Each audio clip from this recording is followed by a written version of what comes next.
वो जो जिसने रास्ता रोका है इनका भतीजा है, वो दूर कर नहीं है, पर अपनी मनमानी करने से कानून के नियम को भी नहीं मान रहा। और कानून के नियम को जो नहीं मानते हुए भी ये लोग इतने परेशान हो गए हुए, आगे चल के इसमें वाद विवाद भी हो सकता। उनका कोई एक आदमी मरेगा या तो इनका कोई मारेगा।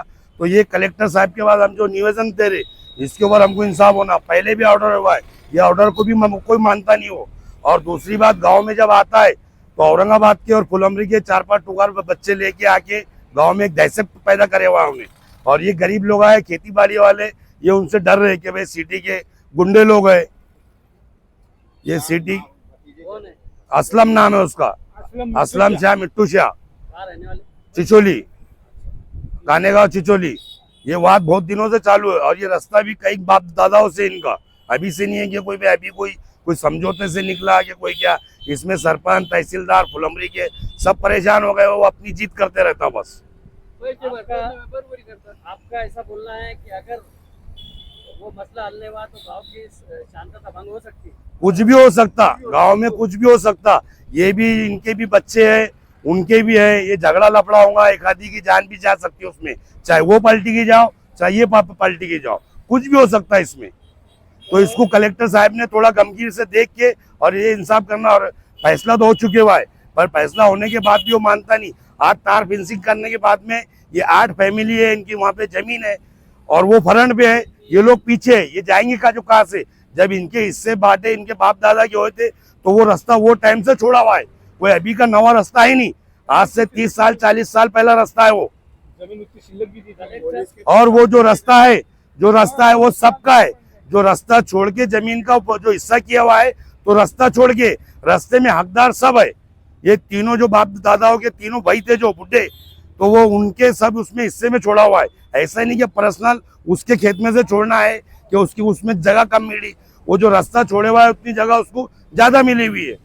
कलेक्टर दिलीप स्वामी साहब से आप जो है तो क्या मांग करेंगे? हम ये मांग करेंगे कि बस ये काम को हमारा रास्ता मिलना, नहीं मिला तो हम उपासन पे आएंगे।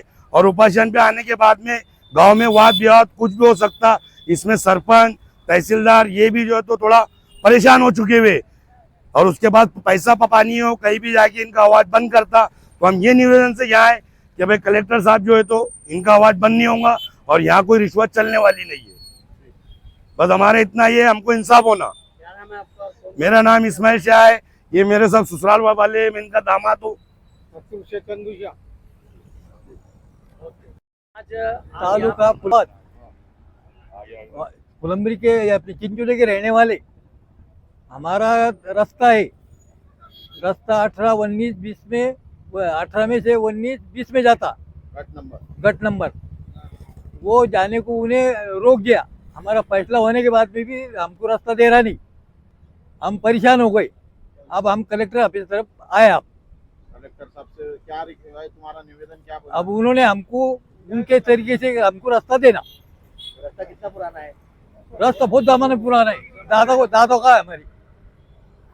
तो शासन ने तुमको उसका ऑर्डर भी दे दिया था, तो भी ऑर्डर भी दिया तो हमको बोले माल है, माल निकलेगा, हम तुमको रास्ता देंगे, और बाद में नहीं दिया। तो तुम्हारे को ग्राम सेवक, सरपंच वगैरह ये गाँव वाले कोई सबों को सब थक गए, उसके आएंगे नहीं बोलता कर, किसका भी नहीं मानता नहीं किसका। तो अब आप आपकी क्या अपेक्षा है कलेक्टर साहब से? कलेक्टर साहब का हमको फकत रास्ता देना, गाड़ी जाने का, टेम्पो जाने का रास्ता देना हमको। नहीं तो कितने लोगों की जमीन है वहाँ पर? 8 वहाँ हमारे 3 भाइयों की जमीन है पूरी उगट। वो तीनों वो 3 है, हम एक के 5 है, एक के 3 है।